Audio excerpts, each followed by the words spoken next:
अस्सलाम वालेकुम नाज़रीन। आज जिस मौजू पर मैं वीडियो बना रही हूँ वो है अल्लामा इकबाल का तस्वुर इश्क। अल्लामा इकबाल से पहले इश्क को और आज तक लोग इश्क को अच्छी नज़र से नहीं देखते। गालिब जैसा शायर कहता है, बुलबुल के कारोबार पे खंदा है गुल, कहते हैं जिसको इश्क खलल है दिमाग का। अल्ताफ़ हुसैन हाली जैसा अजीम शायर कहता है, ए इश्क तूने लाखों कौमों को खा के छोड़ा, जिस घर से सर उठाया उस घर को खा के छोड़ा। लेकिन हमारे अल्लामा इकबाल साहब तस्वुर इश्क को बहुत ताकतवर मानों में इस्तेमाल करते हैं और इश्क को एक ऐसी ताकत करार देते हैं जो नामुमकिन को भी मुमकिन कर दिखाता है।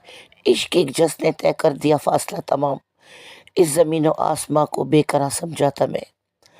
तो अल्लामा इकबाल वो वाहिद शायर हैं जो हर मुसलमान के अंदर इश्क के जज्बे को देखना चाहते हैं।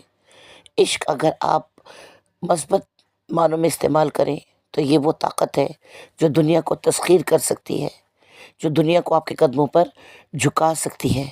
अपने मन में डूब कर पा जा सुराग़ ज़िंदगी, तू अगर मेरा नहीं बनता न बन, अपना तो बन।